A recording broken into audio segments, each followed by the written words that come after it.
সমস্ত মানুষের জীবন কিছুটা সমান হয়। মানুষ জন্মগ্রহণ করে, তারপর চলতে শেখে, জীবনে এগিয়ে চলে, বার্ধক্য লাভ করে, তারপর সমাপ্ত হয়ে যায়। কিন্তু সেই ব্যক্তিরা কারা যারা প্রকৃত অর্থে মনুষ্য জীবন যাপন করেন?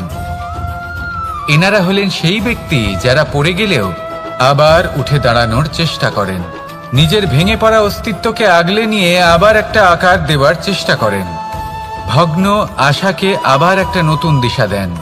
অসফল হওয়ার পরেও থামেন না, আবার এগোতে থাকেন।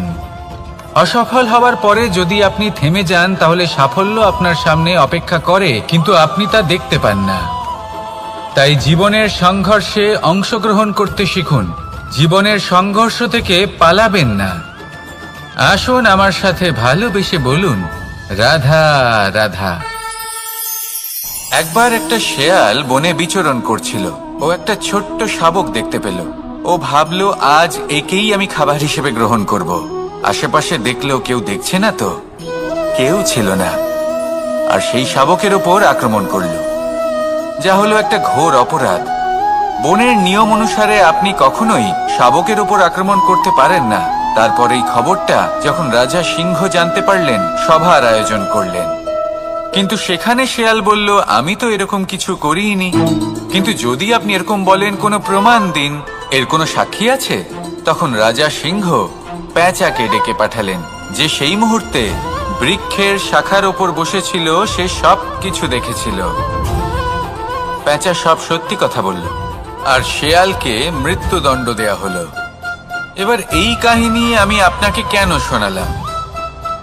কারণ মানুষও কখনো কখনো এরকম কর্ম করেন যা শিয়াল করেছে। এটা ভাবেন কেউ দেখছে না, যখন আমি অনুচিত কর্ম করতেই পারি। কিন্তু না, আপনি যাই করুন না কেন, কেউ না কেউ অবশ্যই তা দেখছে। কোনো ব্যক্তি না হলেও কোনো প্রাণী, না হলে কোনো যক্ষ বা দেব বা প্রেত। যদি এনারা কেউ না দেখেন, তাহলে ধরিত্রী মাতা দেখেন, যেখানে দাঁড়িয়ে আপনি সেই কর্ম করছেন, তাই না? তাই একটা কথা সবসময় মনে রাখবেন, কে দেখছেন কে দেখছেন না সেই বিষয়ে ভাবা ছেড়ে দিন। এটা খুব সহজ কথা। আপনি যদি উচিত কর্ম করেন, উচিত ফল পাবেন। যদি অনুচিত কর্ম করেন, তাহলে আপনি অনুচিত ফল অবশ্যই পাবেন।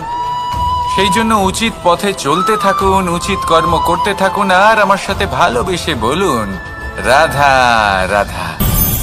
আপনি কখনো কোনো বাজকে নিজের বাসা বানাতে দেখেছেন? এই বাজ যখনই কোনো বাসা বানায়, তখন উঁচু গাছের ডালে বা কোনো পর্বতের শিখরে বাসা বানায়, অনেক উচ্চতায়। আর সেখানে তার সন্তানও জন্মগ্রহণ করে। যখন এই সন্তানেরা জন্মায়, তখন এই বাজ খুবই ভালোবেসে এবং খুব সাবধানে এদের পালন পোষণ করে। নিজের ঠোঁট দিয়ে তাদের ঠোঁটে খাবার পরিবেশন করে। কিন্তু যেই সেই সন্তানেরা হৃষ্টপুষ্ট হয়ে যায় এবং সেই কথা বাজ নিজে বুঝতে পেরে যায়, সেই বাজ নিজেই সেই বাসা ছিন্ন ভিন্ন করে দেয়। সেই সন্তান যাদের সবেমাত্র ডানা গজিয়েছে, কিভাবে উড়তে হয় তারা জানে না, সেই সন্তানগুলিকে উচ্চতা থেকে ঠেলে দেয়। সেই সন্তান প্রথমে ভয়ভীত হয়ে যায়। তারা সামনে মৃত্যুকে দেখতে পেয়ে ভয়ের কারণে তাদের ডানা ঝাপটাতে থাকে, আর সেই প্রক্রিয়াতেই সেই সন্তানগুলি উড়তে শুরু করে দেয়। এবার এই ঘটনায় আমরা কি শিক্ষা পেতে পারি? এটাই, যদি আপনি মাতা পিতা হন, তাহলে নিজের সন্তানকে অবশ্যই স্নেহ করুন, কিন্তু তাদেরকে নিজের আঁচলের তলায় বেঁধে রাখবেন না। যদি আপনি চান আপনার সন্তান জীবনে উন্নতি করুক, তাহলে নিজের মুঠো থেকে তাদের স্বতন্ত্র করে দিন। এই সংসারে সংঘর্ষ করতে দিন। সেই সন্তান নিজেই বুঝতে পারবে যে জন্মের সময় পাওয়া ডানা কি করে ব্যবহার করতে হয়। আর আপনার চোখের সামনে আপনার সন্তান এই আকাশে উড়তে থাকবে। তাহলে আসুন আমার সাথে ভালোবেসে বলুন, রাধা রাধা। সংসারে সবচেয়ে পবিত্র মানা হয় গঙ্গা জলকে। কখনো ভেবে দেখেছেন কেন? কারণ গঙ্গা জলের আবির্ভাব অত্যন্ত শুদ্ধ হয়, তার জন্ম শুদ্ধ হয়, যেখান থেকে তার শুরু সেটাই শুদ্ধ হয়। আর শুরুটা শুদ্ধ হওয়া অত্যন্ত আবশ্যক। আমাদের জীবনে সবই শুরু হয় আমাদের ভাবনা থেকে। নিজের ভাবনাকে শুদ্ধ রাখুন, কারণ এই ভাবনা থেকেই আবির্ভাব হয় শব্দের। আপনার শব্দ শুদ্ধ যেন আমার থেকে দূরে না চলে যায়। কেউ এই ভেবে ভয় পায় যে আমরা যেন পথ না হারিয়ে ফেলি, আদি ইত্যাদি। কিন্তু সত্যি কথা বলতে ভেবে দেখুন, এই ভয় বাস্তবে কি? শুধুই একটা মনস্থিতি, আর কিছুই নয়। যা কিছু আপনি জীবনে পেয়েছেন তা একদিন আপনাকে হারাতে হবে। এই জীবন হলো আপনারই, কিন্তু তাও একদিন সমাপ্ত হবে। তাই ভয় পেয়ে কি লাভ? এই ভয় শুধু আপনাকে জীবন যাপন করা থেকে বাধা দিচ্ছে, আর কিচ্ছু নয়। পথ হারিয়ে ফেললেই বুঝতে পারবেন যে নতুন পথ কিভাবে বানাতে হয়। কিছু মানুষকে জীবন থেকে হারালে তবেই আপনি বুঝবেন যে আপনার আপনজনকে। এই ভয়ের কারণে ভীত হয়ে থাকবেন না। এই তারা নক্ষত্র অন্ধকারের অভাবে গুরুত্ব হারায়। শিবকেও মহাদেব হওয়ার জন্য বিষ পান করতে হয়েছিল। প্রত্যেক পরিস্থিতি, প্রত্যেক সাফল্য আপনার পরীক্ষা নেবে। তাতে উত্তীর্ণ হওয়া হলো আপনার কর্ম। যখনই আপনি ভয় পাবেন বা সংকটের সম্মুখীন হবেন, তখন সাহসের সাথে তার সম্মুখীন হন। মনে রাখবেন, যে সম্মুখীন হতে জানে সাফল্য তার সাথে সবসময় থাকে। আসুন আর আমার সাথে ভালোবেসে বলুন, রাধা রাধা। আমাদের হাতটা দেখুন। এই হাতে 5টা আঙুল আছে, যা ভিন্ন ভিন্ন ধরনের। একরকম কেন নয়? কারণ হলো প্রত্যেকের নিজের নিজের গুরুত্ব আছে, নিজের নিজের মাহাত্ম্য আছে। এরা ভিন্ন, তাই একত্রিত হয়ে মুষ্টিবদ্ধ করা সম্ভব, যার দ্বারা আমরা আত্মরক্ষাও করতে পারি, আবার আক্রমণও করতে পারি। যদি 5টি আঙুল সমান হতো তাহলে মুষ্টিবদ্ধ হতে পারত না, নিজেদের মধ্যে বিভ্রান্তির সৃষ্টি করত। এবার এরকমই কিছু আমাদের সংসারেও হয়। আমাদের দেশ, যেখানে একটি ভূমির ওপর ভিন্ন ভিন্ন ধর্মের মানুষ বাস করেন, ভিন্ন ভিন্ন জাতি, ভিন্ন ধর্ম, ভিন্ন ভাষা। কিন্তু যদি আমরা এটা ভাবি যে কিভাবে এই দেশকে কল্যাণের পথে নিয়ে যাওয়া যায়, কিভাবে এর বিকাশ করা সম্ভব, তাহলে আমাদের একত্রিত হওয়া শিখতে হবে। যেইভাবে 5টা আঙুল একত্রিত হয়, মুষ্টিবদ্ধ হয়, সেইভাবেই আপনার যে ভাষাই হোক, যে ধর্মই হোক, যে জাতি হোক না কেন, ঠিক আছে, আবশ্যক হলো আপনার নিজের কর্মভূমির সাথে, আপনার ধরিত্রীর সাথে যুক্ত থাকা, সাথে থাকা। তবেই দেশের উন্নয়ন সম্ভব। তবেই এই দেশ স্বতন্ত্র থাকবে, সফল হবে, আর এই মন প্রসন্ন হয়ে বলবে, রাধা রাধা। যদি আমি আমার চোখ বেঁধে কোনো একটা নির্দিষ্ট দিকে নিজের সমস্ত শক্তি প্রয়োগ করে ছুটে যাই, তাহলে কি হবে? আমি কোথাও ধাক্কা খেতে পারি, নিজের ক্ষতি করতে পারি, কোথাও পড়ে যেতে পারি, তাই না? অর্থাৎ এটা নিশ্চিত এই কাজ আমার করা উচিত নয়। কিন্তু আজকের দিনে প্রত্যেকটা মানুষ এই কাজই করছেন, তাই না? কোনো কাজ করার পূর্বে সেই কাজের বিষয়ে সম্পূর্ণ তথ্য কোথায় সংগ্রহ করছেন? শুধু এটুকু জানেন যে এই কাজটা করলে কত ধন অর্জন করবেন আর কত নাম হবে, আর ব্যাস সামনে এগিয়ে যান। এটা উচিত নয়। পূর্ণরূপে যে কোনো কাজ করার আগেই সেই কাজের বিশ্লেষণ করে নেওয়া উচিত, তা বুঝে নেওয়া উচিত, এবং সেই বিষয়ে অবশ্যই খেয়াল রাখা উচিত যে আপনার শরীর এবং আপনার মন এই কাজ করার জন্য কি প্রস্তুত রয়েছে। যদি তা না হয়, তাহলে প্রথমে নিজেকে শুধরে নিন, তারপরে সেই কাজ করুন। যদি এইভাবে জীবনে সামনে এগোন, তাহলে সাফল্যের সম্ভাবনা জীবনে অনেক বেশি বেড়ে যাবে। তাহলে এটাই করুন, আর আমার সাথে ভালোবেসে বলুন, রাধা রাধা। এই সংসারে সাফল্য লাভ করার জন্য জ্ঞানের প্রয়োজন হয়, পরিশ্রমের প্রয়োজন হয়, দৃঢ় নিষ্ঠার প্রয়োজন হয়, নিরন্তর চেষ্টা করা প্রয়োজনীয়। কিন্তু আরো কিছু আছে যা অত্যন্ত প্রয়োজনীয় এবং গুরুত্বপূর্ণ। তা হলো ভালো বন্ধু। তাদের থাকা অত্যন্ত প্রয়োজনীয়। যদি ভালো বন্ধু থাকে, তাহলে সময় এলে তারা ঢাল হয়ে আপনাকে সুরক্ষা করবেন। সময় এলে অস্ত্রের মতো শত্রুকে সংহারও করবেন। যদি তিনি জ্ঞানী হন, তাদের মধ্যে সদ্গুণ থাকে, তাহলে এই সব গুণ আপনার মধ্যেও প্রবেশ করবে। তাহলে সাফল্যের জন্য ভালো বন্ধু পাওয়া অত্যন্ত প্রয়োজনীয়। কিন্তু শুধু বন্ধু কেন, ভালো শত্রুও থাকা প্রয়োজনীয়। এবার আপনি ভাববেন, আমি কি বললাম? যদি আপনার জীবনেও ভালো অর্থাৎ শক্তিশালী শত্রু থাকে, তাহলে আপনিও শক্তিশালী হতে থাকবেন। এই শত্রু আপনাকে প্রেরিত করবে আরো বেশি শক্তিশালী হয়ে ওঠার। কখনো কোনো হরিণকে দেখুন, তীব্র গতিতে দৌড়তে থাকে। কেন তীব্র গতিতে দৌড়য়? এই কারণে নয় যে কোথাও তার জন্য মধুর ঘাস অপেক্ষা করে রয়েছে, না। সে এই কারণে তীব্র গতিতে দৌড়য় কারণ সেটা না করলে তার পেছনে একটি সিংহ আছে যে ওকে নিজের ভোজন করে ফেলবে। তাই জীবনে বিপদ, সংকট, এই সবকিছুও হলো অত্যন্ত গুরুত্বপূর্ণ। তার সম্মুখীন হতে শিখুন আর আমার সাথে ভালোবেসে বলুন, রাধা রাধা রাধা।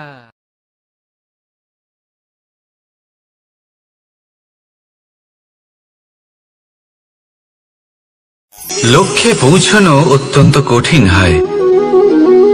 কেউ ভাবেন যে কেন এত কঠিন হয়, কেন এত কষ্ট করতে হয় লক্ষ্যে পৌঁছানোর জন্য।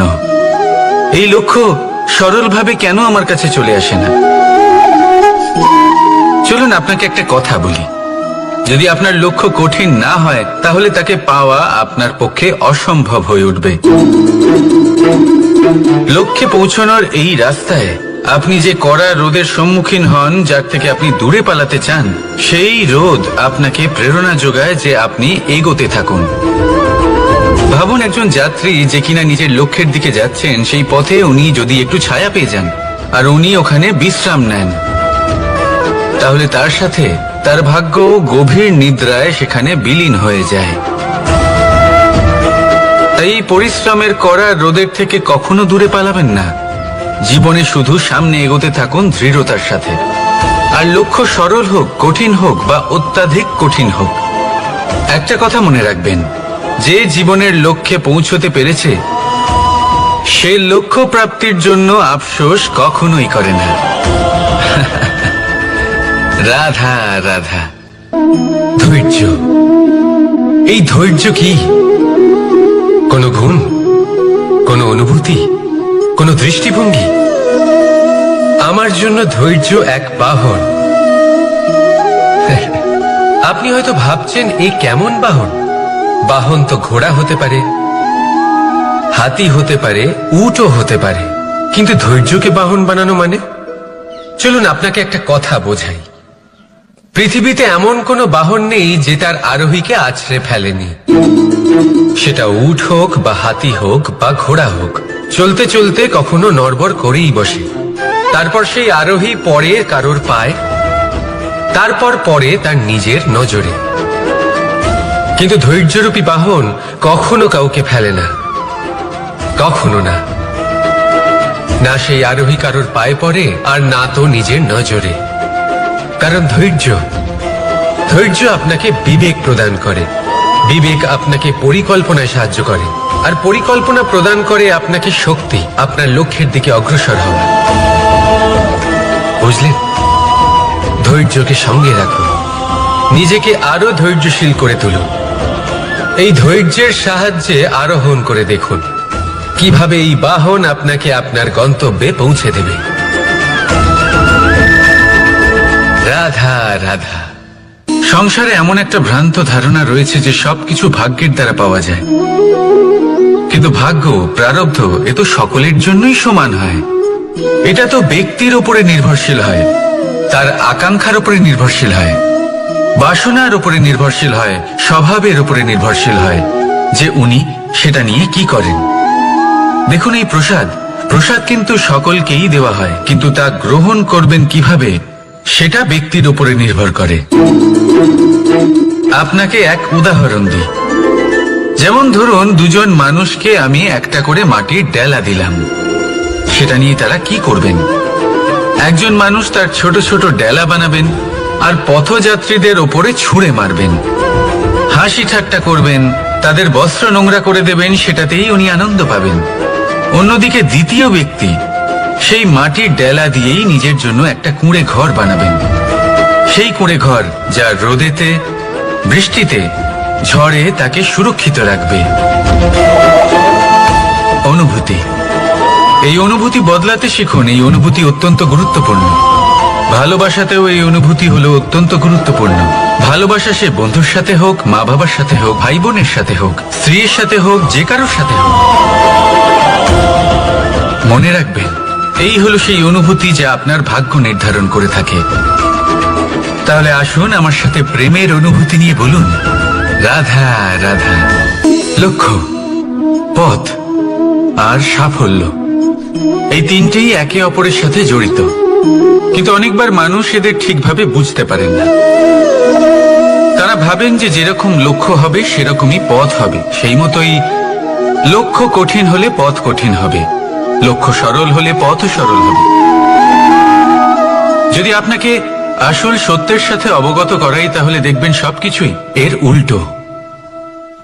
লক্ষ্য নিজের পথ বানায় না, পথ সেটাই যেটা আপনি স্বয়ং নির্বাচন করে আপনি নিজে বানান। সেই অনুসারেই আপনি আপনার লক্ষ্যে পৌঁছতে পারবেন। সেই জন্য জীবনে যখনই লক্ষ্যে পৌঁছানোর পথের বিষয়ে আপনি কোনো সিদ্ধান্ত নেবেন, তাহলে তা ভেবে চিন্তে নেবেন, কারণ এই পথ অত্যন্ত গুরুত্বপূর্ণ। পথ যদি শুভ হয়, তাহলে লক্ষ্য আপনা থেকেই শুভ হয়ে যায়। তাহলে আসুন আমার সাথে ভালোবেসে বলুন, রাধা রাধা। ভাগ্য আর কর্ম, এই দুই এমন শব্দ যাকে ঘিরে সমগ্র সংসার। কেউ বলে আমার ভাগ্যে এটা ছিল না, যা পেলে আমার জীবন অন্যরকম হতো। কেউ বলে আমার গত জন্মের কর্ম নিশ্চয়ই এমন ছিল, যে কারণে এই জন্মে এরকম ভাগ্য পেয়েছি আমি। এসব বাদ দিন আর একবার শান্ত চিত্তে ভাবুন। আপনি বুঝতে পারবেন যে ভাগ্য আর কর্ম এই দুই এই জন্মের। তফাৎ শুধুমাত্র এটাই যে যদি ভাগ্যের কথা বলা হয়, তাহলে আপনি এই ভাগ্যের থেকে যত বেশি আশা করবেন, তত বেশি নিরাশ হবেন আপনি। কারণ এই আশা আপনাকে কর্ম করা থেকে আটকায়। যদি কথা বলা হয় কর্মের, তাহলে নিজের কর্মের প্রতি যত বিশ্বাস রাখবেন, তত বেশি সফলতা আপনার কাছে আসবে। তাই একটা কথা মনে রাখবেন, ভাগ্য আপনার কর্ম নির্ধারণ করে না, কিন্তু আপনার কর্ম আপনার ভাগ্যকে অবশ্যই নির্ধারণ করে। রাধা রাধা। নাম কত সাধারণ একটা বিষয়। প্রত্যেক মানুষ যে জন্ম নেয়, তাকে একটা নাম দেওয়া হয়, যা সে পেয়ে থাকে তার মাতা পিতার দ্বারা, না হলে তার গুরুর দ্বারা, বা কোনো আত্মীয়ের দ্বারা, বা কোনো কাছের মানুষের দ্বারা। এই নামের সাথে সে আস্তে আস্তে বেড়ে ওঠে। কিন্তু এটাই কি সেই নাম? এই নামই কি সবকিছু? কখনোই নয়। একটা নাম সেটা যা আপনি জন্মের সময় লাভ করেন, যে নামে আপনি কর্মের পথে অগ্রসর হন। আরো একটা নাম সেটা যা আপনি আপনার কর্মের দ্বারা অর্জন করেন, আর এই নামেই আপনাকে সবাই যুগ যুগ ধরে মনে রাখে। আপনার আসল নাম সেটা নয় যা আপনাকে জন্মের সময় দেওয়া হয়েছিল। আপনার আসল নাম সেটা যেটা আপনি আপনার কর্ম দ্বারা লাভ করেছেন, কারণ সেই লাভের পেছনে প্রচুর প্রয়াস লুকিয়ে থাকে, অনেক পরিশ্রম লুকিয়ে থাকে। কিন্তু যদি আপনি চান যে মানুষ আপনার নাম মনে রাখে, তাহলে আপনাকে কর্মের পথে অগ্রসর হতেই হবে। শুভ কর্ম করতে হবে, অনর্গল চেষ্টা করে যেতে হবে, মহান কাজ করতে হবে। আর বিশ্বাস করুন, আপনি একটা মহান নামের ফল অবশ্যই লাভ করবেন। রাধা রাধা। আমি এখানে একা এই বনে বসে আছি, বাঁশি বাজাচ্ছি। কার জন্য? কে আছেন এখানে? কেউ নেই। আমার প্রজা, আমার রাজ্য, আমার পরিবার আমার থেকে অনেক দূরে আছেন। আমি এখানে একা এই বনে বসে এই আকাশের এই রঙের, গাছের এই সব ফলের, মাটির সুবাসের আনন্দ উপভোগ করছি। কেন? আমি হলাম দ্বারকাধীশ। এমন কি রাজকীয় বা ভৌতিক সুখ রয়েছে যে আমি ওখানে পেতে পারি না? সবকিছুই পেতে পারি, তাও এখানে বনে একা বসে আছি। কোন সুখ খুঁজে চলেছি? একা থাকার সুখ। আমরা প্রত্যেকদিন অনেক মানুষের সাথে, চিন্তাধারার সাথে, কর্মের সাথে, পরিস্থিতির সাথে, সুখ দুঃখের দ্বারা বেষ্টিত থাকি। জীবনের এই চক্রে আমরা জড়িয়ে পড়তে থাকি। যতই আমরা এই সমস্যার সমাধান করি, আমরা ততই এতে জড়িয়ে পড়ি। আমরা এতটাই জড়িয়ে পড়ি যে যখন আমরা আয়নায় নিজেদের দেখি, তখন আমরা নিজেদের চিনতেই পারি না। এমন মনে হয় যেন আমরা নিজেদের হারিয়ে ফেলেছি। সেই জন্য প্রত্যেক দিন আপনি কিছু সময় নিজের সাথে কাটান একান্তে। এটা অত্যন্ত আবশ্যক। নিজের অস্তিত্বের গভীরে গিয়ে দেখতে শিখুন, নিজেকে বুঝুন। অদ্ভুত শান্তির অনুভূতি হবে। যেমন এই বায়ু, এই বৃক্ষ, এই পুষ্প, এই নিসর্গ, এদের মতো আপনিও কখনো একলা হতে শিখুন। কখনো নিসর্গের একটা অংশ হয়ে দেখুন। এই মন প্রসন্ন হয়ে বলবে, রাধা। একবার একটা শেয়াল বনে বিচরণ করছিল। ও একটা ছোট্ট শাবক দেখতে পেল। ও ভাবলো, আজ একেই আমি খাবার হিসেবে গ্রহণ করব। আশেপাশে দেখলো কেউ দেখছে না তো, কেউ ছিল না। আর সেই শাবকের ওপর আক্রমণ করল, যা হলো একটা ঘোর অপরাধ। বনের নিয়ম অনুসারে আপনি কখনোই শাবকের ওপর আক্রমণ করতে পারেন না। তারপর এই খবরটা যখন রাজা সিংহ জানতে পারলেন, সভার আয়োজন করলেন। কিন্তু সেখানে শেয়াল বলল, আমি তো এরকম কিছু করিনি। কিন্তু যদি আপনি এরকম বলেন, কোনো প্রমাণ দিন, এর কোনো সাক্ষী আছে? তখন রাজা সিংহ পেঁচাকে ডেকে পাঠালেন, যে সেই মুহূর্তে বৃক্ষের শাখার ওপর বসেছিল। সে সব কিছু দেখেছিল। পেঁচা সব সত্যি কথা বলল, আর শেয়ালকে মৃত্যুদণ্ড দেয়া হলো। এবার এই কাহিনী আমি আপনাকে কেন শোনালাম? কারণ মানুষও কখনো কখনো এরকম কর্ম করেন যা শিয়াল করেছে। এটা ভাবেন কেউ দেখছে না, যখন আমি অনুচিত কর্ম করতেই পারি। কিন্তু না, আপনি যাই করুন না কেন, কেউ না কেউ অবশ্যই তা দেখছে। কোনো ব্যক্তি না হলেও কোনো প্রাণী, না হলে কোনো যক্ষ বা দেব বা প্রেত। যদি এনারা কেউ না দেখেন, তাহলে ধরিত্রী মাতা দেখেন, যেখানে দাঁড়িয়ে আপনি সেই কর্ম করছেন, তাই না? তাই একটা কথা সবসময় মনে রাখবেন, কে দেখছেন কে দেখছেন না সেই বিষয়ে ভাবা ছেড়ে দিন। এটা খুব সহজ কথা। আপনি যদি উচিত কর্ম করেন, উচিত ফল পাবেন। যদি অনুচিত কর্ম করেন, তাহলে আপনি অনুচিত ফল অবশ্যই পাবেন। সেই জন্য উচিত পথে চলতে থাকুন, উচিত কর্ম করতে থাকুন, আর আমার সাথে ভালোবেসে বলুন, রাধা রাধা। বাহ, পুষ্পের সুবাস আমার খুব ভালো লাগে। অত্যন্ত সুন্দর হয় এই পুষ্প। এইভাবে চারিদিকে পুষ্প দেখে মন আনন্দিত হয়ে ওঠে। এবার আপনারা ভেবে দেখুন, আমার চারিদিকে পুষ্প নয়, আগুন আছে। তাহলে কি হবে? আমার শরীর কি জ্বলে যাবে না? অবশ্যই জ্বলবে। শরীরকে কি আগুনের তাপ সহ্য করতে হবে না? অবশ্যই সহ্য করতে হবে। এটাই হলো প্রকৃতির নিয়ম। এই নিয়ম কিন্তু আমরা সবাই জানি, কিন্তু আমাদের মধ্যে বেশিরভাগ মানুষ এই বিভ্রান্তি নিয়ে বাঁচি যে এই যে প্রকৃতির নিয়ম, তা আমার ওপর প্রযোজ্য নয়। তা কিন্তু নয়। আমাদের চতুর্দিকে এই যে নিসর্গ রয়েছে, আমরা তার কতটা ক্ষতি করি সেটা একবার ভেবে দেখুন। আমরা বনাঞ্চল জ্বালিয়ে দিই, বায়ু দূষিত করি, জল দূষিত করি, প্রাণীদের হত্যা আমরা করি। কেন?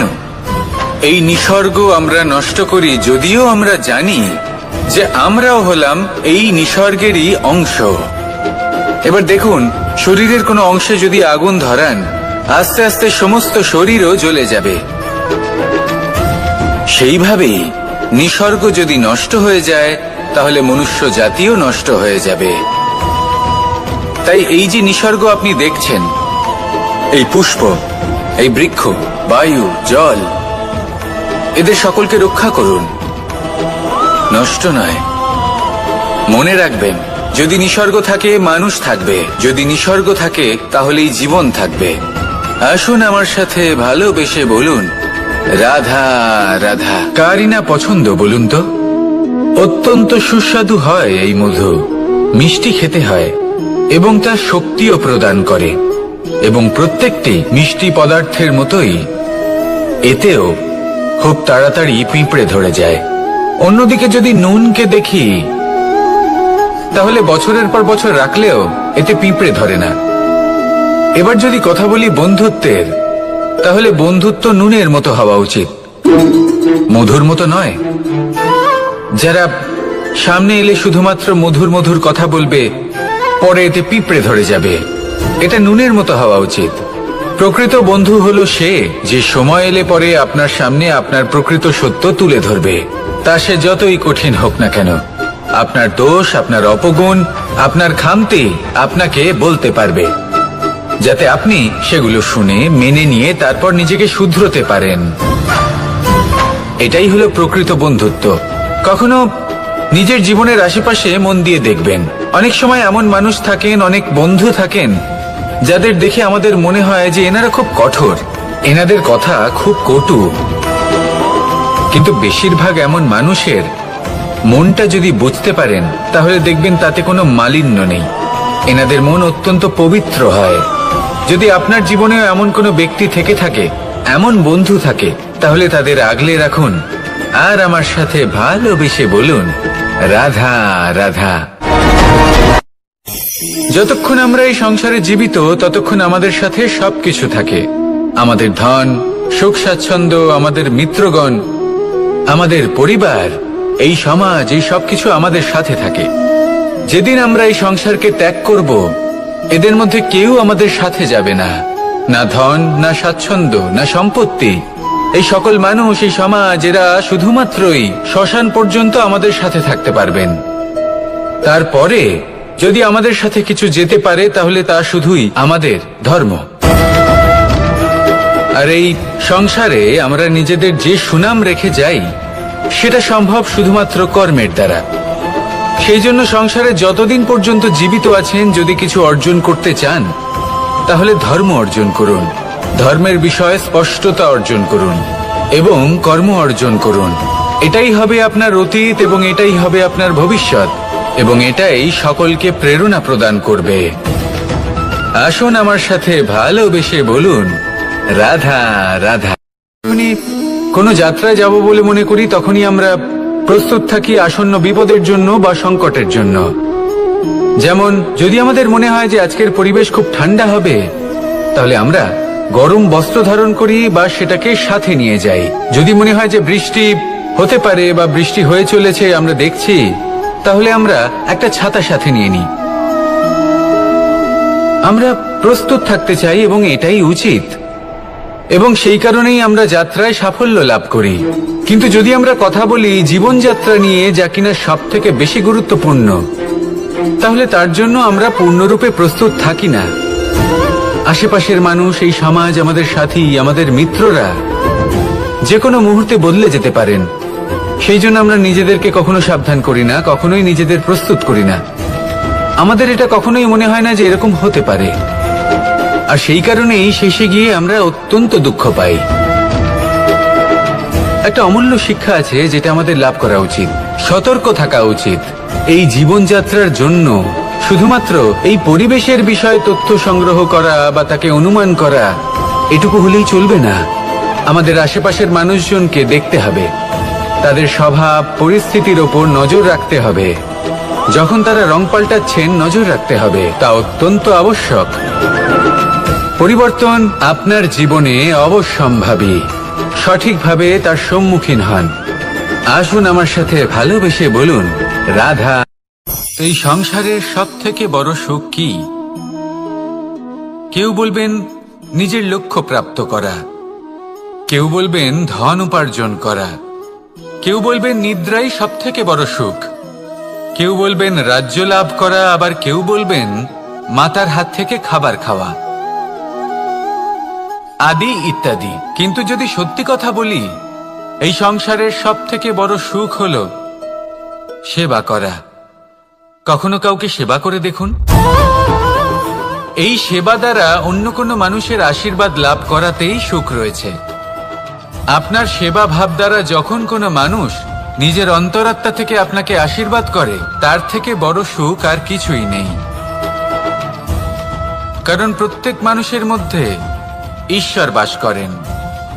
নরের সেবাই হলো নারায়ণের সেবা। নিষ্কাম সেবা করাই হলো সব থেকে বড় সুখ। তাই নিজের অন্তরে সেবার এই ভাব জাগ্রত করুন।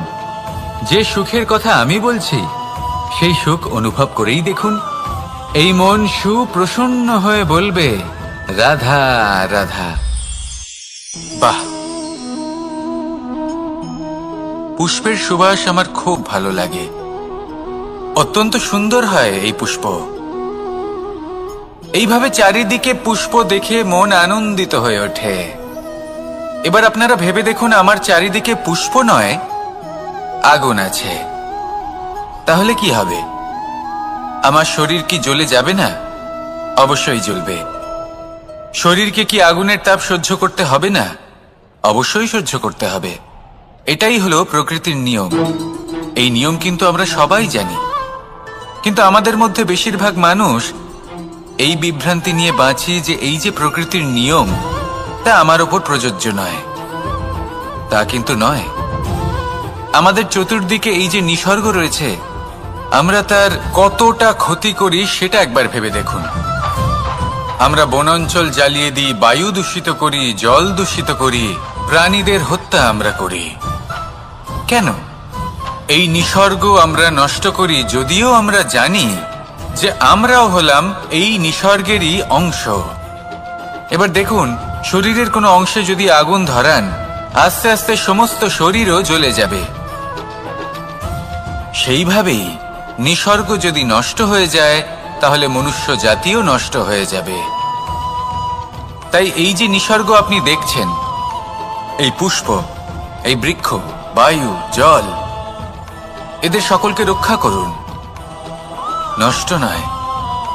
মনে রাখবেন, যদি নিসর্গ থাকে মানুষ থাকবে, যদি নিসর্গ থাকে তাহলেই জীবন থাকবে। আসুন আমার সাথে ভালোবেসে বলুন, রাধা রাধা। সমস্ত মানুষের জীবন কিছুটা সমান হয়। মানুষ জন্মগ্রহণ করে, তারপর চলতে শেখে, জীবনে এগিয়ে চলে, বার্ধক্য লাভ করে, তারপর সমাপ্ত হয়ে যায়। কিন্তু সেই ব্যক্তিরা কারা যারা প্রকৃত অর্থে মনুষ্য জীবন যাপন করেন? এনারা হলেন সেই ব্যক্তি যারা পড়ে গেলেও আবার উঠে দাঁড়ানোর চেষ্টা করেন, নিজের ভেঙে পড়া অস্তিত্বকে আগলে নিয়ে আবার একটা আকার দেওয়ার চেষ্টা করেন, ভগ্ন আশাকে আবার একটা নতুন দিশা দেন। অসফল হওয়ার পরেও থামেন না, আবার এগোতে থাকেন। অসফল হওয়ার পরে যদি আপনি থেমে যান, তাহলে সাফল্য আপনার সামনে অপেক্ষা করে, কিন্তু আপনি তা দেখতে পান না। তাই জীবনের সংঘর্ষে অংশগ্রহণ করতে শিখুন। জীবনের সংঘর্ষ থেকে পালাবেন না। আসুন আমার সাথে ভালোবেসে বলুন, রাধা রাধা।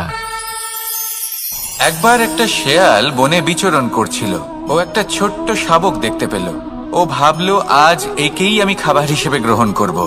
আশেপাশে দেখলো কেউ দেখছে না তো, কেউ ছিল না, আর সেই শাবকের ওপর আক্রমণ করল, যা হলো একটা ঘোর অপরাধ। বনের নিয়ম অনুসারে আপনি কখনোই শাবকের ওপর আক্রমণ করতে পারেন না।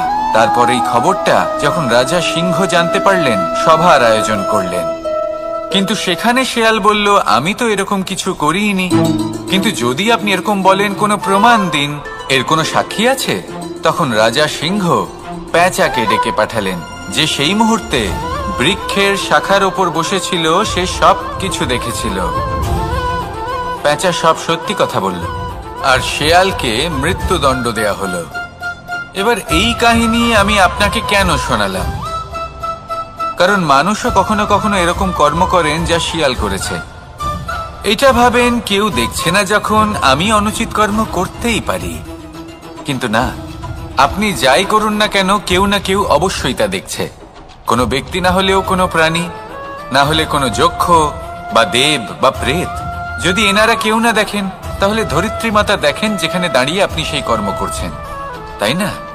তাই একটা কথা সবসময় মনে রাখবেন, কে দেখছেন কে দেখছেন না সেই বিষয়ে ভাবা ছেড়ে দিন। এটা খুব সহজ কথা। আপনি যদি উচিত কর্ম করেন, উচিত ফল পাবেন। যদি অনুচিত কর্ম করেন, তাহলে আপনি অনুচিত ফল অবশ্যই পাবেন। সেই জন্য উচিত পথে চলতে থাকুন, উচিত কর্ম করতে থাকুন, আর আমার সাথে ভালোবেসে বলুন রাধা রাধা। আপনি কখনো কোনো বাজকে নিজের বাসা বানাতে দেখেছেন? এই বাজ যখনই কোনো বাসা বানায় তখন উঁচু গাছের ডালে বা কোনো পর্বতের শিখরে বাসা বানায়, অনেক উচ্চতায়, আর সেখানে তার সন্তানও জন্মগ্রহণ করে। যখন এই সন্তানেরা জন্মায় তখন এই বাজ খুবই ভালোবেসে এবং খুব সাবধানে এদের পালন পোষণ করে, নিজের ঠোঁট দিয়ে তাদের ঠোঁটে খাবার পরিবেশন করে। কিন্তু যেই সেই সন্তানেরা হৃষ্টপুষ্ট হয়ে যায় এবং সেই কথা বাজ নিজে বুঝতে পেরে যায়, সেই বাজ নিজেই সেই বাসা ছিন্ন ভিন্ন করে দেয়। সেই সন্তান যাদের সবেমাত্র ডানা গজিয়েছে, কিভাবে উঠতে হয় তারা জানে না, সেই সন্তানগুলিকে উচ্চতা থেকে ঠেলে দেয়। সেই সন্তান প্রথমে ভয়ভীত হয়ে যায়। তারা সামনে মৃত্যুকে দেখতে পেয়ে ভয়ের কারণে তাদের ডানা ঝাপটাতে থাকে, আর সেই প্রক্রিয়াতেই সেই সন্তানগুলি উড়তে শুরু করে দেয়। এবার এই ঘটনায় আমরা কি শিক্ষা পেতে পারি? এটাই, যদি আপনি মাতা পিতা হন তাহলে নিজের সন্তানকে অবশ্যই স্নেহ করুন, কিন্তু তাদেরকে নিজের আঁচলের তলায় বেঁধে রাখবেন না।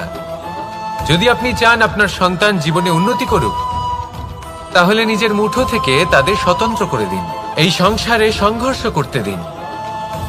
সেই সন্তান নিজেই বুঝতে পারবে যে জন্মের সময় পাওয়া ডানা কি করে ব্যবহার করতে হয়, আর আপনার চোখের সামনে আপনার সন্তান এই আকাশে উড়তে থাকবে।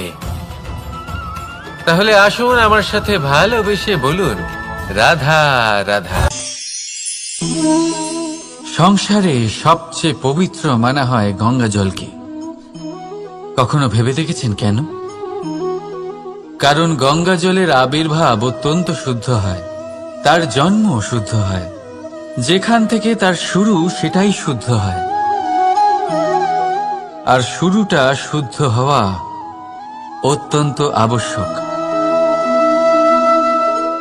আমাদের জীবনে সবই শুরু হয় আমাদের ভাবনা থেকে। নিজের ভাবনাকে শুদ্ধ রাখুন, কারণ এই ভাবনা থেকেই আবির্ভাব হয় শব্দের। আপনার শব্দ শুদ্ধ হয়। এই সংসারে, এই জীবনে নিজের ভাবনা শুভ রাখলে, শুদ্ধ করলে আপনার মন সুপ্রসন্ন হয়ে বলবে রাধা রাধা। বড়ই বিচিত্র প্রাণী, সব সময় লড়াই করতে থাকে, সব সময় চেষ্টা করে যাতে সেই শ্রেষ্ঠ হয়, চেষ্টা করে যাতে তার সামনে সবার মাথা নত হয়। তাই সবার আগে শক্তি অর্জন করার চেষ্টা করে। সে শক্তি অর্জন করেও নেয়, আর তারপর ভয় দেখিয়ে সবাইকে নিজের সামনে নত করে। কিন্তু একটা গুরুত্বপূর্ণ কথা ভুলে যায়, বুঝতেই পারে না। দেখুন, আমি আপনাকে একটা উদাহরণ দিই। আপনি নিশ্চয়ই বৃক্ষ এবং তার ডালপালা দেখেছেন, যা ফলের ভারে নিচু হয়ে যায়। ফল পড়ে গেলে আবার সে উঠে যায়, তারপর আরো একটা ফল হয়, সেটাও পড়ে গেলে আবার উঠে যায়। সর্বদা নত থাকে না। কখনো হাঁটতে গিয়ে আপনি নিশ্চয়ই দেখে থাকবেন যে আপনার পা কোনো ফুলের উপরে পড়লে তা নত হয়ে যায়, কিন্তু যেই আপনি পা সরাবেন সেই ফুল আবার উঠে দাঁড়ায়। একটা অত্যন্ত গুরুত্বপূর্ণ কথা মনে রাখবেন, যে শির ভয়ভীত হয়ে আপনার সামনে নত হয়, সেই শিরই বিরোধিতা করতে সবার আগে দাঁড়াবে। আপনি জিতে নিন, সবাইকে জিতে নিন, কিন্তু ক্ষমতার দ্বারা নয়। তাদের জিতুন প্রেমের সাহায্যে। রাধা রাধা। ঈশ্বর লতা পাতাকে দাঁড়িয়ে থাকার শক্তি দেননি, ঈশ্বর এই শক্তি দিয়েছেন বৃক্ষকে। এই লতা পাতা বৃক্ষের সাহায্যে দাঁড়িয়ে থাকে, তাতেই বিকশিত হয়। এবার এই লতা পাতা দুই ধরনের হয়। প্রথম সে যে এই বৃক্ষতে বিকশিত হয়, ফুল ফুটিয়ে তোলে, নিজেকেও সুন্দর বানায়, বৃক্ষকেও সুন্দর বানিয়ে তোলে। দ্বিতীয় সে যে বৃক্ষকে পুরোপুরি শুকিয়ে দেয়, তার প্রাণ শক্তি তার থেকে কেড়ে নেয়, আর শেষে নিজেও ধ্বংস হয়ে যায়। তাই মনে রাখবেন, যে ব্যক্তি সব সময় আপনার সাথে থাকে, সব সময় আপনার সম্বল হয়ে থাকে, সব সময় সে আপনাকে সাহায্য করে, আর যদি আপনি তার সাথে ছলনা করেন, আপনার অন্ত নিশ্চিত। এরকম কখনো করবেন না।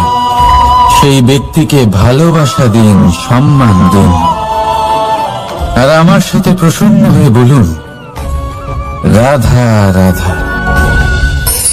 কখনো আপনি কোনো কুমোরকে দেখেছেন যারা মাটির পাত্র বানায়?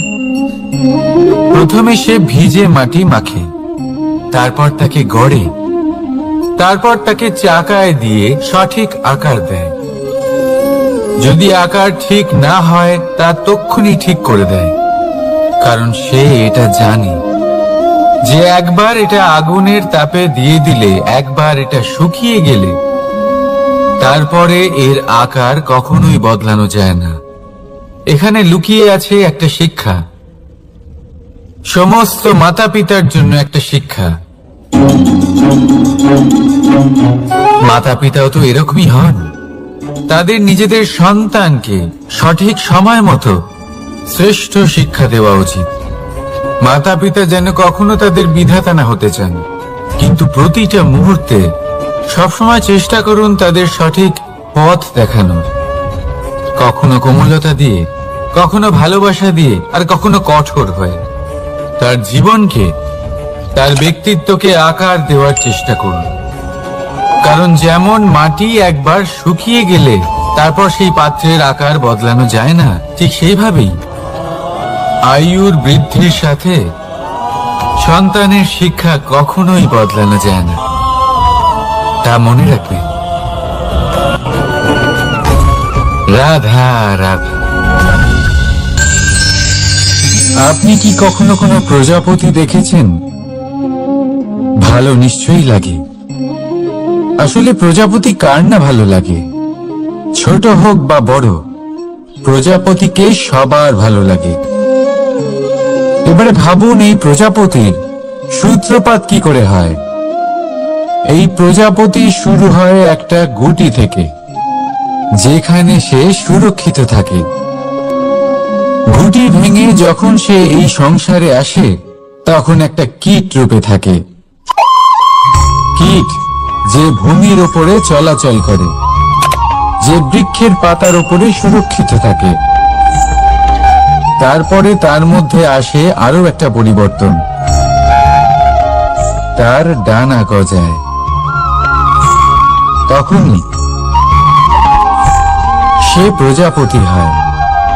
তখন সে খোলা আকাশে উড়ে বেড়াতে পারে। সুন্দর সুন্দর পুষ্প থেকে সে মধু পান করে। কখনো ভেবেছেন যে প্রজাপতি ছাড়া আর কেউ এটা পারে না কেন? কারণ সে সেই গুটি থেকে বেরোতে পারে। যদি সে সেই গুটি থেকে নাই বেরোতো, সে উড়তেই পারত না, কখনো প্রজাপতি হতেই পারত না। আমাদের সাথেও ঠিক এটাই হয়। আমরা সবসময় সেখানেই থাকতে চাই যেখানে আমরা সুরক্ষিত থাকি। সেই সুরক্ষা চক্রেই আমরা থাকতে চাই, কিন্তু এই বিকাশ সুরক্ষা সীমা পার হওয়ার পরেই অর্জন করা যায়। তাই যদি আপনি জীবনে বড় কিছু করতে চান, মহান কাজ করতে চান, নিজের ব্যক্তিত্ব তৈরি করতে চান, তাহলে এই সুরক্ষা চক্র ভুলে যান। সুরক্ষা সীমা লঙ্ঘন করুন, এগিয়ে যান। প্রতিকূলতার সম্মুখীন হন, কঠিন পরিস্থিতির সম্মুখীন হন, সাহস করে এগিয়ে চলুন, আরো শক্তিশালী হয়ে উঠুন।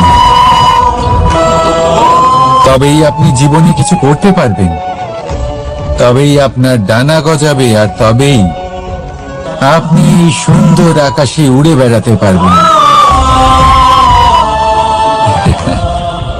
রাধা রাধা। আমাদের কোনো স্থানে পৌঁছতে গেলে একটা মাধ্যমের প্রয়োজন হয়। কিছু মানুষ এই মাধ্যমকে রাস্তা বলে, কেউ পথ বলে, আবার কেউ বলে সরণি।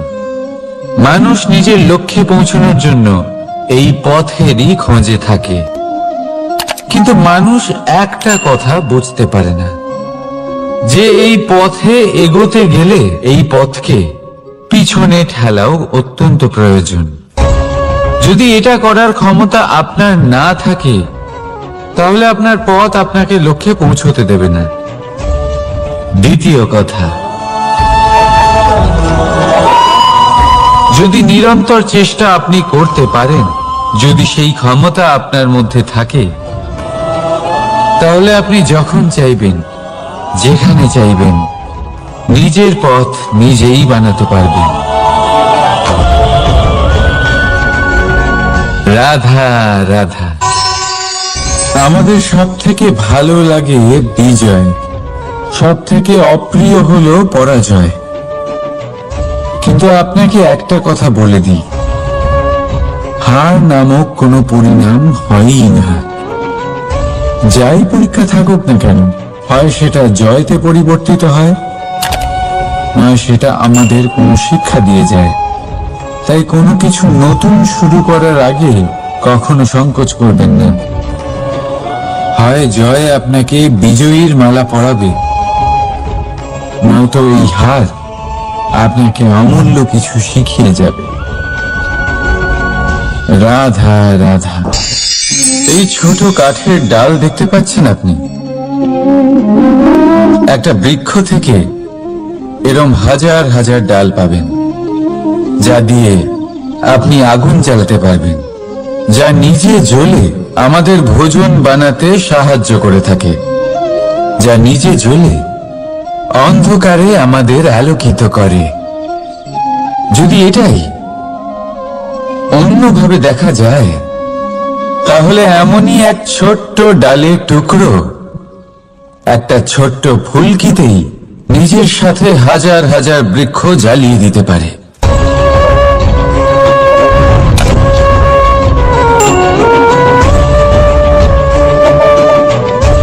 পার্থক্য কোথায়? পার্থক্য হলো শুধু দৃষ্টিভঙ্গিতে, মানসিকতায়। যদি এই মন শীতল রাখেন, শান্ত রাখেন, তাহলে অসংখ্য মানুষের জীবন আলোকিত করবেন। যদি ক্রোধ আর অহংকারের আগুনে জ্বলতে থাকেন, তাহলে শুধুমাত্র বিনাশ করবেন। সিদ্ধান্ত আপনার। রাধা রাধা। আজ বিজয়া দশমী, সেই দিন যবে শ্রীরাম রাবণকে বধ করেছিলেন। এ হলো সেই দিন যেদিন শ্রীরাম লঙ্কা জয় করেছিলেন। লোকে বলে এটা খারাপের বিরুদ্ধে ভালোর জয়ের প্রতীক। এটাকে দেখার আরো একটা দিক আছে। আগে হ্যাঁ, এটা ভালোবাসার জয়ের প্রতীক, এটা পরিবারের জয়ের প্রতীক। আপনি তো নিশ্চয়ই জানেন যে রাবণ মহাজ্ঞানী ছিল, মহা শক্তিশালী ছিল, মহাদেবের পরম ভক্ত ছিল রাবণ।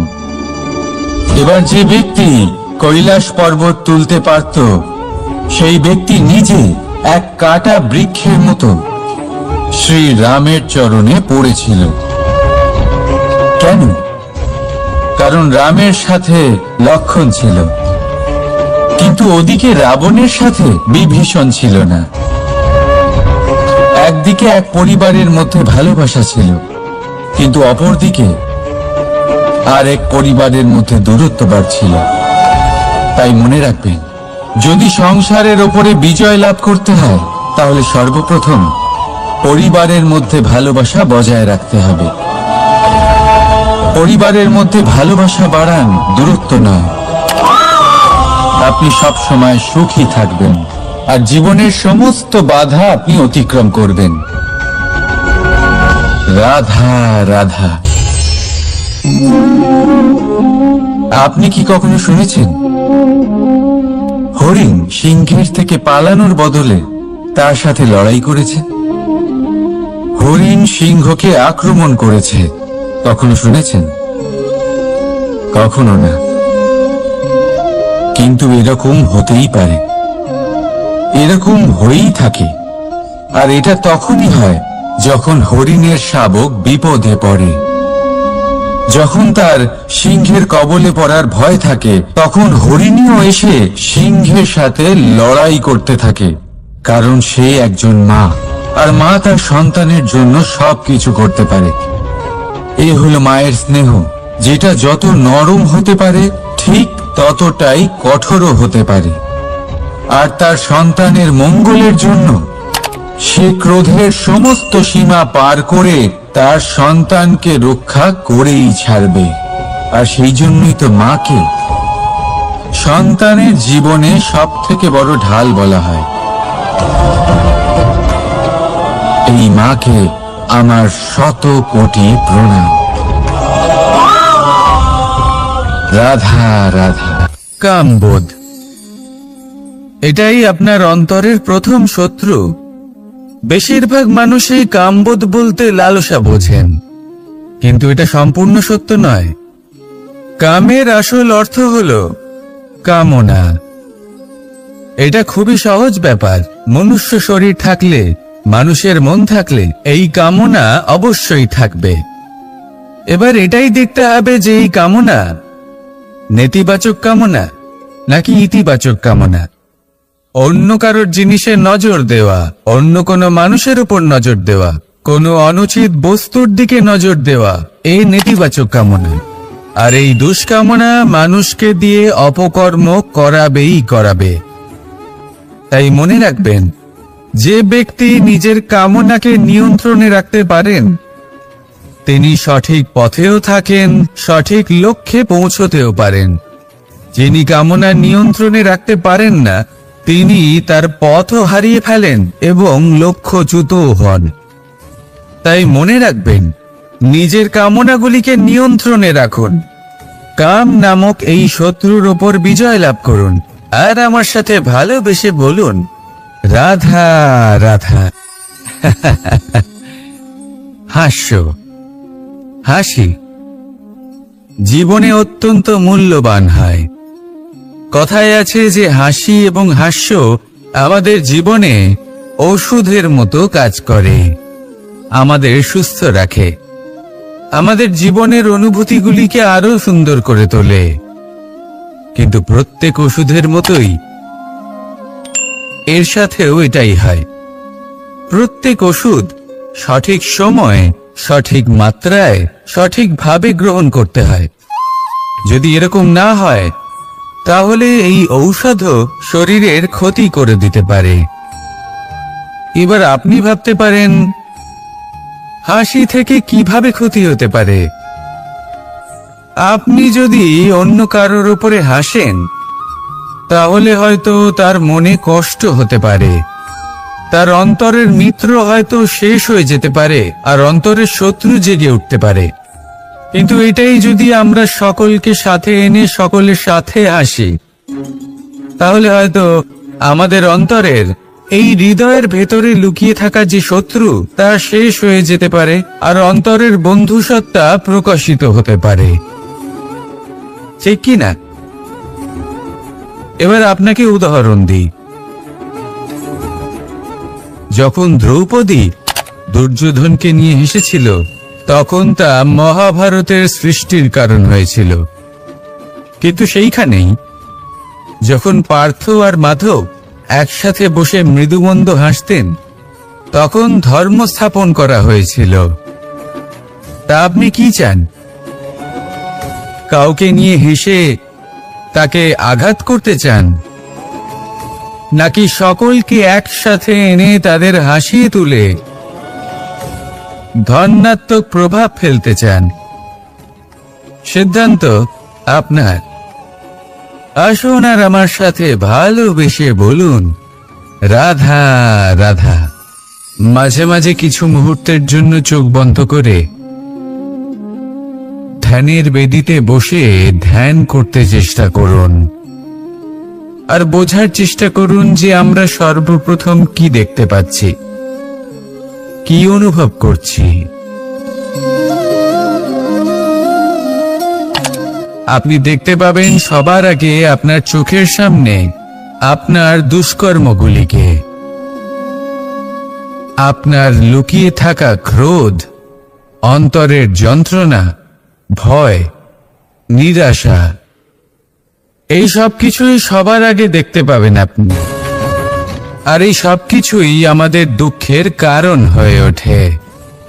এই সব কিছু সারমর্ম কি? সারমর্ম শুধু একটাই, সেটা হলো এই যে আমাদের এই মন তা কিন্তু দুষ্কর্ম পছন্দই করে না। আমাদের এই মন একটা সুখময় জীবন যাপন করতে চায়, সৎকর্ম করতে চায়। তাই এটাই করুন, শুভ চিন্তা করুন, শুভ কর্ম করুন, ইতিবাচক মনোভাব নিয়ে জীবনে অগ্রসর হন। তারপর চোখ বন্ধ করে অন্তরে দেখতে থাকুন। দুঃখের আভাসই পাবেন না। এই মন প্রসন্নতা এবং প্রেমের দ্বারা পূর্ণ হবে এবং বারবার বলে উঠবে, রাধা রাধা। ছোটবেলা থেকেই আমি গরু চড়িয়ে অভ্যস্ত, সেই জন্য সকলে আমাকে গোপাল নামে ডাকত। কিন্তু গোপাল হয়ে আমি একটা অমূল্য শিক্ষা লাভ করেছি। আমি দেখেছি যে গৌশালাতে অনেক বাছুরের মধ্যে একটি গাই তার নিজের বাছুরকে অবশ্যই চিনে ফেলে। যেখানে সমস্ত বাছুর একই রকম দেখতে এবং প্রত্যেকের স্বরও সমান, তারপরেও সকল বাছুরের মধ্যে নিজের বাছুরকে ঠিক চিনতে পেরে যায় এবং তার সাথেই থাকে। ঠিক এইরকমই কিছুটা হয় আমাদের কর্ম এবং তার কর্মফল। আপনি সবার মাঝে থেকেও কোনো কর্ম যদি করেন, সেই কর্মফল সবার মধ্যে আপনাকে চিনে ফেলবে এবং আপনার সাথেই থাকবে। তাই যখনই কর্ম করবেন ভেবে চিন্তে করবেন। কোনো কর্ম করার আগে একবার ভেবে দেখুন, তাহলে জীবনে বারংবার অনুতপ্ত হতে হবে না। কারণ বিষয়টা কিছুটা এরকম যে এই সংসারে আপনি কাল, কর্মফল এবং সময়, এই তিনের হাত থেকে কখনো লুকোতে পারবেন না, কখনো পালাতেও পারবেন না। আসুন আমার সাথে ভালোবেসে বলুন, রাধা রাধা।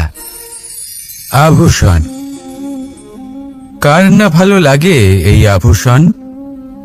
আমরা পরিশ্রম করি, ধন অর্জন করি আর আভূষণ কিনে থাকি, কখনো নিজের জন্য, কখনো বা তাদের জন্য যাকে আমরা ভালোবাসি, বা তাদের জন্য যাকে আমরা সম্মান করি। হয়তো সেই জন্যই সীতা চূড়ামণি ধারণ করেছিলেন এবং আমি সামন্তকমণি। কিন্তু এটাই কি সেই প্রকৃত আভূষণ যা আপনার মূল্য বৃদ্ধি করে? না। শ্রীরামের আভূষণ হল ওনার নম্র ভদ্র ব্যবহার। মাতা সীতার আভূষণ হল ওনার সততা, ওনার নিষ্ঠা, ওনার ত্যাগ। অর্জুনের আভূষণ ছিল ওনার একাগ্রতা। রাধার আভূষণ ওনার প্রেম। এই আভূষণ কোথাও নেই, আপনার মনে আছে।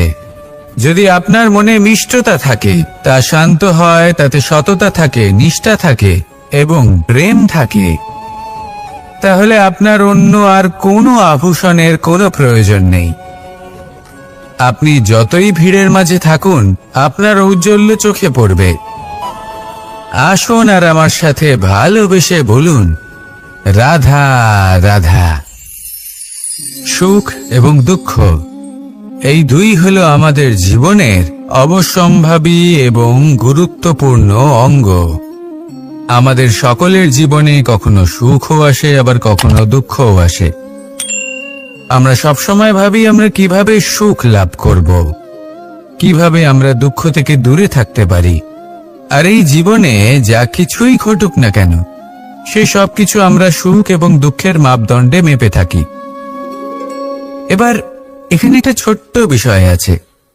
এটা ভেবে দেখতে হবে যে কে আসলে সুখী ব্যক্তি। সুখী ব্যক্তি হলেন তিনি যিনি নিজের জীবনে নিজের কর্মের বিশ্লেষণ করে থাকেন, সেই বুঝে পদক্ষেপ নেন। উনি কি করতে চলেছেন সেটা উনি জানেন, আর যদি ওনার কোনো দোষ থাকে বা ভুল থাকে তাহলে সেগুলো শুধরে নিয়ে এগিয়ে চলেন। সেই জন্য উনি সুখী হন। অন্যদিকে যে ব্যক্তি দুঃখী, তিনি কি করেন? তিনি নিজের উপর নয়, অন্যের উপর নিজের নজর রাখেন যে তিনি কি করছেন, কিভাবে কর্ম করছেন। ওনারা অন্যের নিন্দা করেন, অন্যের সাফল্য দেখে ঈর্ষা করেন, ক্রুদ্ধ হয়ে যান, ওনাদের বাধা দিতে চেষ্টা করেন। সেই জন্যই তো ওনারা দুঃখী হন। এই সংসারে এমন অনেক ব্যক্তি আছেন যারা এই কারণে দুঃখী নন যে তাদের জীবনে দুঃখ আছে। তারা এই কারণে দুঃখ পান কারণ অন্যের জীবন অনেক বেশি সুখের। দেখুন, শেষ পর্যন্ত আপনাকে নিজের কর্মের প্রতি মনোসংযোগ করতেই হবে, অন্যের প্রতি নয়। কারণ আপনার জীবনে আপনার কর্ম হলো এমন একটা জিনিস যা আপনার নিয়ন্ত্রণে আছে। নিরন্তর চেষ্টা করতে থাকুন, নিজের কর্মকে বুঝতে শিখুন, শুধরে নিন, নিজেকে শ্রেষ্ঠ করে তুলুন। তখন সাফল্য নিজে থেকে আপনার কাছে আসবে, আর এই মন প্রসন্ন হয়ে বলবে, রাধা রাধা। প্রেমের পরিভাষা আসলে কি? ভিন্ন ভিন্ন ধরনের ব্যক্তি, ভিন্ন ভিন্ন ধরনের প্রেমী, আলোচক বিভিন্ন ধরনের পরিভাষা প্রদান করেন এই প্রেম নিয়ে। কিন্তু প্রত্যেকের মনেই কখনো কখনো এই প্রশ্ন এসেছে, এই ভালোবাসা আসলে কি? নিজের প্রিয়তমকে জয় করাই কি প্রেম? চার হাত এক হয়ে যাবার নামই কি প্রেম?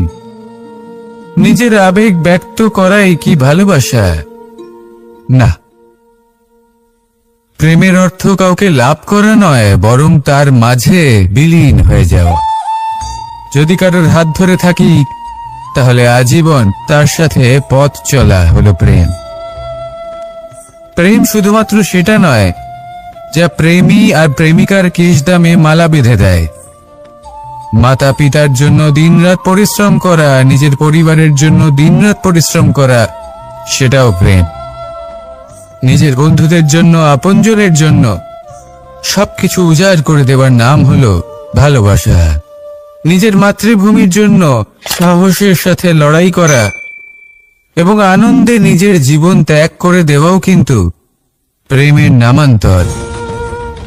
সেই জন্য যারা বুদ্ধিমান ব্যক্তি তারা কখনো প্রেমের পরিভাষা খুঁজতে চান না, কারণ তারা জানেন যে এই প্রেম কতটা বিশাল। তারা জানেন যে এই প্রেম হলো এক বিশাল সাগর যাকে নিজের মুঠোয় ধরে রাখা যায় না।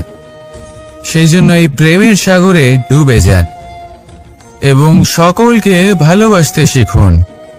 যদি সবাইকে ভালোবাসতে পারেন তাহলে তাদেরও কল্যাণ হবে যারা আপনাকে ভালোবাসে, তাদেরও কল্যাণ হবে যাদেরকে আপনি ভালোবাসেন, আর আপনারও কল্যাণ হবে। আর তখন এই মন ভালোবেসে বলবে, রাধা রাধা। এই সংসারের অন্তের, এর বিনাশের প্রারম্ভ কিভাবে হয়? কোন যোগের মাধ্যমে? কোন ভয়ানক অসুরের আগমনে? নাকি প্রকৃতির রাগের কারণে? না, এই সংসারের বিনাশের প্রারম্ভ হয় আমি থেকে। এই আমি, এই তুমি, এটা আমি করেছি, ওটা তুমি করেছো, এটা আমার, ওটা তোমার, আদি ইত্যাদি। এই ভাব যখন মনে বাসা বেঁধে নেয়, সর্বপ্রথম ঘর ভাগ হয়, তারপর বসতি, তারপর প্রাণ, আর তারপর দেশ, আর সবার শেষে সমস্ত সংসার ভাগ হয়ে যায়। আর এই ভাগ হয়ে যাওয়া শেষে মনোমালিন্যে পরিণত হয়। এখন এমত অবস্থায় কি করা যেতে পারে? কিভাবে বাঁচা যায় এই পরিস্থিতির থেকে? কিভাবে দূরে থাকা যায় এই বিনাশের থেকে? উত্তর সেই একটাই, করুণা। একে অপরের দরকারগুলি বুঝুন, একে অপরের সমস্যাগুলি বুঝুন, একে অপরের দুঃখের সাথী হয়ে দাঁড়ান, একে অপরের সুখের ভাগীদার হন। আর শেষে যখন এই আমি আমরাতে পরিণত হবে, তখন এই বিনাশ নিজে থেকেই দূরে চলে যাবে। তাহলে আমরাতে বিশ্বাস করতে শিখুন, আর আমার সাথে ভালোবেসে বলুন, রাধা রাধা। আপনি এমন অনেক মানুষকে দেখে থাকবেন যারা এই সংসার ত্যাগ করেছেন, নিজেদের ঘর বাড়ি সমস্ত সম্পর্ক ছেড়েছেন, বেরিয়ে পড়েছেন শুধুমাত্র ঈশ্বরের খোঁজে। মন দিয়ে সেবা করেছেন, কিন্তু তাও ওনারা কখনো ঈশ্বরের দর্শন পাননি। উল্টে মনে অসন্তুষ্টি আরো বেড়ে গেছে। কেন হয় এমনটা? একটা গুরুত্বপূর্ণ কথা মনে রাখবেন, সেই ঈশ্বরই আনন্দ। ধ্যানের অর্থ হলো মনে আনন্দের জাগরণ করা, আর সেবার অর্থ হলো সেই আনন্দকে সবার মধ্যে ভাগ করা। তাহলে যদি আনন্দকে জাগ্রত করো আর সবার মাঝে ভাগ করে দাও, তাহলেই ঈশ্বররূপী আনন্দ তুমি অবশ্যই পাবে। রাধা রাধা। যদি আমাদের জীবনে কোনো শিল্পই না থাকে, তাহলে আমাদের জীবনটাই নিরস হয়ে যাবে। এখন যদি সবাইকে আমি জিজ্ঞেস করি সব থেকে বড় শিল্প কি, তো কেউ বলবে চিত্রশিল্প, কারণ তা ওনার মনকে আনন্দ দেয়। কেউ বলবে যুদ্ধ শিল্প, কারণ তাতে বিজয় প্রাপ্ত হয়। কেউ বলবে ভবন নির্মাণ শিল্প, কারণ তাতে ছাদ পাওয়া যায়। কেউ বলবে সঙ্গীত শিল্প, কেউ বলবে নৃত্য শিল্প, কেউ বলবে অভিনয় শিল্প আদি ইত্যাদি। কিন্তু এই কথা নিয়ে বিবাদ করা অনুচিত, হতেই পারে না। কারণ প্রত্যেক ব্যক্তির নিজস্ব চিন্তাধারা এবং নিজস্ব দৃষ্টিভঙ্গি থাকে। শুধু একটা কথা আছে, একটা বিশেষ বিষয় যা সব শিল্পতেই পাওয়া যায়, মনকে প্রভাবিত করার গুণ।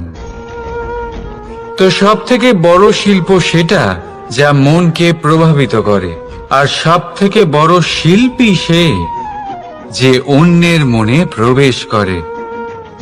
যার কাছে এই গুণ আছে সে সব থেকে বড় শিল্পী হবেন। যদি এই সংসার রঙ্গমঞ্চ হয়, তাহলে আমরা এই রঙ্গমঞ্চের শিল্পী। আর এখানেও সব থেকে বড় শিল্পী সেই হবে যে অন্যের মনে প্রবেশ করে সেখানে ঘর বাঁধতে পারে। আর এই মন অবধি পৌঁছনোর সিঁড়ি হলো 2.5 অক্ষরের শব্দ, প্রেম। তাহলে প্রেম করতে থাকুন, প্রভাব বিস্তার করুন। রাধা রাধা। সূর্য আর চন্দ্র দুজনেই আকাশের অমিত চিহ্ন, দুজনেই প্রকাশ বিস্তার করে, কিন্তু সবসময় দুজনের তুলনা করা হয়। কে অধিক শীতল আর কে অধিক তীব্র, কে অধিক তেজবান আর কে অধিক শান্তিপ্রিয়। এবার এই তুলনা করা কি উচিত কাজ? কখনোই না। কারণ এই দুজনেই যতই প্রকাশপুঞ্জ হোক, কিন্তু এই দুজনেই ভিন্ন। দুজনেরই নিজের নিজের মাহাত্ম্য আছে, আর দুজনেরই নিজস্ব সময় আছে আলোকিত হওয়ার। তাই এদের তুলনা করা অনুচিত। ঠিক সেইভাবেই আমাদের জীবনেও তুলনা করা অনুচিত হবে। নিজের তুলনা অন্য কারোর সাথে কখনো করবেন না। আর যদি অন্য কেউ আপনার তুলনা অন্য কারোর সাথে করে তাতে মন দেবেন না, কারণ এই তুলনা থেকে নিজেকে হীন ভেবে নেওয়া আপনার জন্য ক্ষতিকর। এটা আপনার জন্য লাভজনক নয়। শুধু চেষ্টা করতে থাকুন, নিজেকে বিস্তার করতে থাকুন, আর অপেক্ষা করুন সঠিক সময়ে, কারণ সঠিক সময় আসলে আপনি নিজের গুণ, নিজের দক্ষতা অবশ্যই দেখাতে পারবেন। রাধা রাধা। জীবনে সবাই মহান হতে চায়, সবাই বড় হতে চায়, কিন্তু বড় হয় কিভাবে?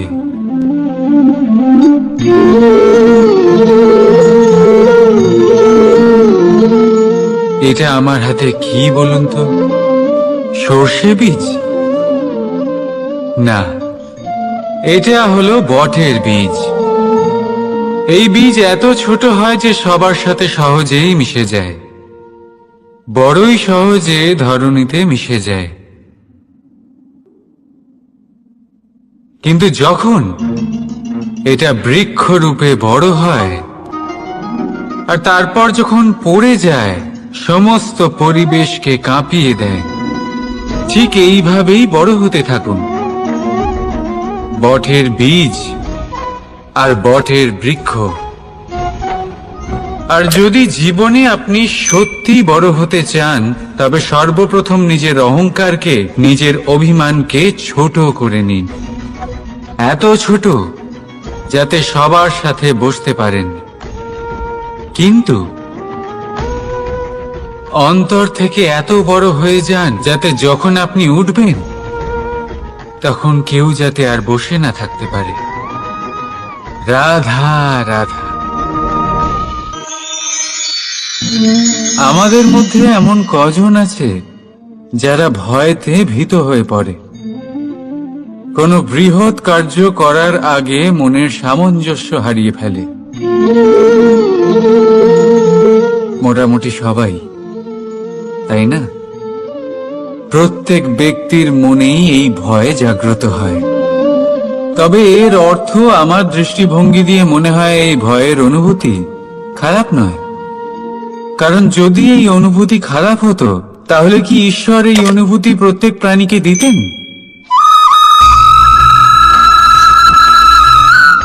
ভয়, ভয়ের এই অনুভূতি আমাদের জন্য ভালো, অত্যন্ত আবশ্যক।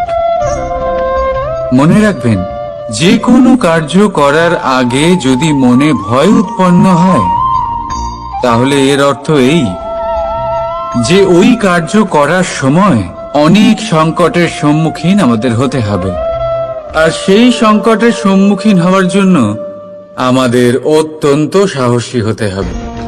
শুধুমাত্র এই কথা মনে রাখবেন, মনে সাহস জুগিয়ে এগিয়ে চলুন এই ভয়ের যাত্রাতে, কারণ এই ভয়ই আপনাকে আপনার লক্ষ্যে পৌঁছতে প্রেরণা যোগাবে, আপনাকে শক্তি প্রদান করবে। তাই এই ভয়ের দ্বারা ভয়ভীত হবেন না, এই ভয়কে জয় করুন। আর আমার সাথে ভালোবেসে বলুন, রাধা রাধা।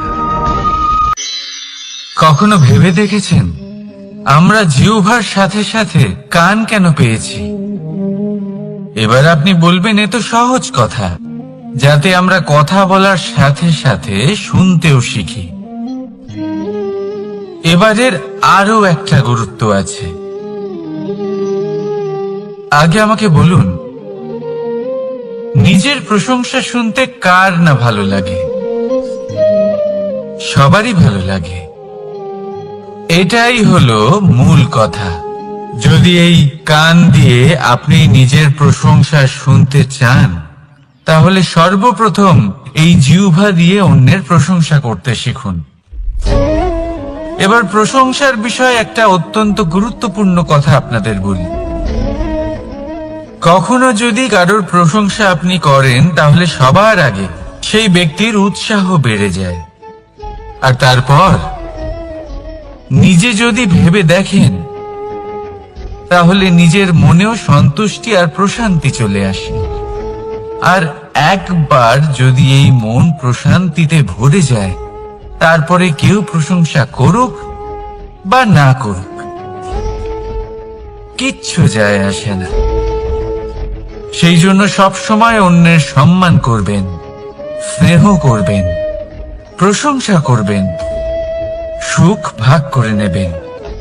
যার মধ্যে যেটা ভালো আছে তা বলুন, তাকে মনে করান তিনিও ভালো, তার উৎসাহ বাড়িয়ে তুলুন। তিনি জীবনে সামনে এগোবেন, আর এই ব্রহ্মাণ্ড আপনাকে কখনো পিছিয়ে থাকতে দেবে না।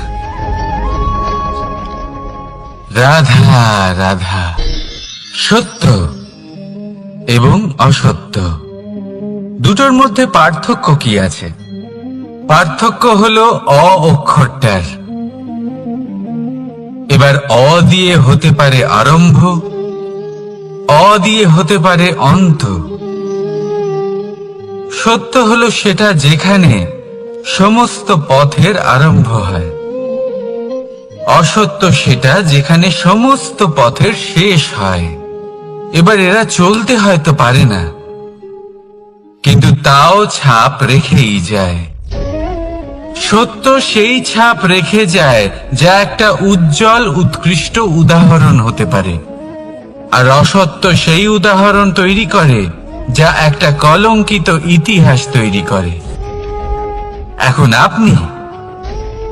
আপনি আগামী সময়ের জন্য কেমন ছাপ রেখে যাবেন, এই সিদ্ধান্ত পুরোপুরি আপনার। রাধা রাধা। চলুন একটা প্রশ্ন করি। কোন মানুষকে জিজ্ঞাসা করবেন যে সে মূর্খ, অলস, বিবেকহীন, অসফল, এইসব বিশেষণ দিয়ে নিজেকে পরিচিত করতে চাইবে? না। কাউকে জিজ্ঞাসা করুন আপনি কি মূর্খ? না। আপনি কি অসফল হয়েছেন? না। আপনি কি বিবেকহীন? না। এবার বলুন আপনি জীবনে মূর্খ, বিবেকহীন হবার জন্য কোনো ভালো পরিকল্পনা বানিয়েছেন? উত্তর পাবেন না। কারণ কোনো পরিকল্পনা বানানো হয় না যাতে আপনি মূর্খ বা অসফল হন। মানুষ মূর্খ বা অসফল তখন হন যখন কোনো পরিকল্পনাই থাকে না। দেখুন, একটাই ছোট জীবন, তাকে স্থির করুন যাতে অনেক বেশি সংখ্যক মানুষকে আপনি জুড়ে রাখতে পারেন, অনেক বেশি শান্তি পেতে পারেন, অধিকতর সাফল্য লাভ করতে পারেন, বেশিরভাগ মানুষের পথপ্রদর্শক হয়ে তাদের মঙ্গল করতে পারেন। অসফল হয়ে বাড়িতে বসে থাকার চেয়ে ভালো হলো যে আপনি একটা পরিকল্পনা করে অসফল হন, কারণ তখন আপনার কাছে আরো একটা বিকল্প থাকবে, একটা নতুন পরিকল্পনা বানানোর, তাকে সার্থক করার। কারণ এমন কোন পরিকল্পনা তো অবশ্যই থাকবে যা আপনাকে আপনার লক্ষ্যে পৌঁছে দেবে, তাই তো? রাধা রাধা।